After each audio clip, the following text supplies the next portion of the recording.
Hello అండి, welcome to my channel. ఈరోజు మీకు నేను ఎంతో సింపుల్గా చేసుకునే క్యాలీఫ్లవర్ కర్రీని చేసి చూపిస్తున్నాను. దీనికి నేను ముందుగానే క్యాలీఫ్లవర్ ముక్కల్ని వేడిని కడిగి క్యాలీఫ్లవర్ని చక్కగా చిన్న చిన్న ఫ్లోరెట్స్ అన్ని పూలు తీసేసుకొని వేడి నీళ్ళల్లో వేసి పెట్టుకున్నాను, ఉప్పు వేసి. అలాగే దీనికి నేను ఉల్లిపాయలు, పచ్చిమిరపకాయలు, వెల్లుల్లిపాయలు తీసుకున్నాను. ఒక ప్యాన్ తీసుకుని దాంట్లో ఒక 2 స్పూన్ల ఆయిల్ వేసుకోవాలి, జీలకర్ర వేసుకోవాలి ఫస్ట్.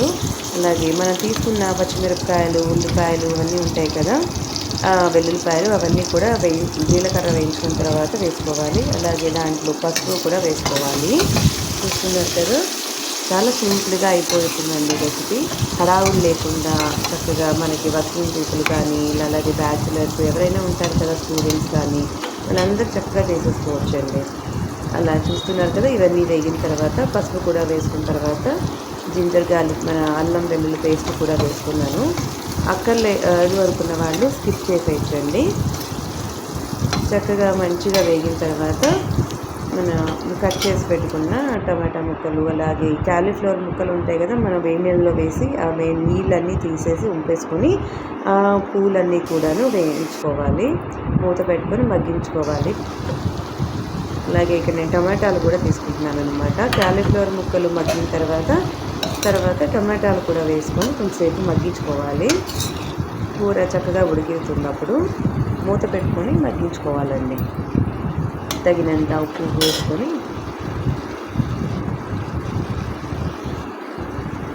చూస్తున్నారు కదా, టమాటాలు కూడా వేసాను. మూత పెట్టేసుకొని మగ్గించుకోవాలి. మగ్గిపోతుందండి. అలాగే దీంట్లోకి నేను కూర కారం తీసుకుంటున్నానండి, కూర పొడి, అలాగే ధనియాల పొడి అన్నీ కలిపి వేసుకుంటున్నాను అనమాట. చాలా రుచిగా ఉంటుందండి, సింపుల్గా చేసేసుకోవచ్చు ఎవరైనా. చూస్తున్నారు కదా, ఈ కూర పొడిని కూడా వేసుకొని కలిపేసుకోవాలి. దాంట్లోనే నేను ఎండు కారం కూడా వేసేసుకొని కలుపుకుంటున్నాను. మన కారము, ఉప్పు అవన్నీ కూడాను పులుపు మన టేస్ట్కి తగినట్టు వేసుకోవాలండి. ఎక్కువ నూనె పట్టదు, చక్కగా సింపుల్గా అయిపోతుంది. హడావులు లేకుండా చేసేసుకోవచ్చు అండి. కొన్ని కూరలు హడావులు లేకపోయినా కూడాను చాలా రుచిగా కూడా ఉంటాయి. ట్రై చేసి చూడండి ప్లీజ్. చూడండి, ఉప్పు కూడా వేస్తున్నాను. కొన్ని మగ్గిన తర్వాత నేను ఉప్పు వేస్తున్నాను, అప్పుడు కరెక్ట్గా సరిపోతుంది కదా మనకి. అంతే, చూస్తున్నారు కదా, చక్కగా ఉప్పు వేసుకొని మూత పెట్టుకొని మగ్గించుకోవచ్చు.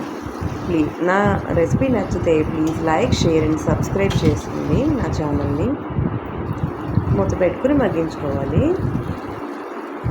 చూస్తున్నాను కదా, అలాగే దీంట్లో కొంచెం నీళ్లు పోసుకోవాలండి. నీళ్లు పోసుకుంటే కొంచెం చపాతీల్లో కానీ పూరీల్లో కానీ తినడానికి చాలా బాగుంటుంది. అంటే కొంచెం మెత్తగా, మరి ఎండిపోకుండా, కూర ఉండకుండా చక్కగా టేస్టీగా ఉంటుంది.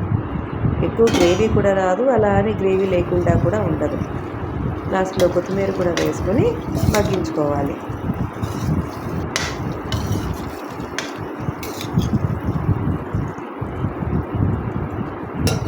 ఈ నా రెసిపీ నచ్చితే ప్లీజ్ లైక్ చేయండి, షేర్ చేయండి, సబ్స్క్రైబ్ చేసుకోండి ప్లీజ్, మర్చిపోవద్దు. వీడియో చూసే ముందర లైక్ చేయండి, షేర్ చేయండి, సబ్స్క్రైబ్ చేయండి. చూస్తున్నారు కదండి, కూర తొందరగా ఉడికిపోయింది, రెడీ అయిపోతుందండి. లాస్ట్లో కూర తీసేసుకొని కొత్తిమీరతో గార్నిష్ చేసుకుంటున్నాయండి. ఎంతో టేస్టీ అయిన క్యాలీఫ్లవర్ కర్రీ చపాతీ, పూరీల్లోకి, అలాగే అన్నంలో కూడా రుచి అయిన కూర రెడీ అయిపోయింది. చూడండి, ఎంతో బాగుంది. హడావుడి పడకుండా సింపుల్గా చేసుకునే cauliflower curry. Thank you for watching. Bye. Please don't forget to like, share and subscribe. Bye bye.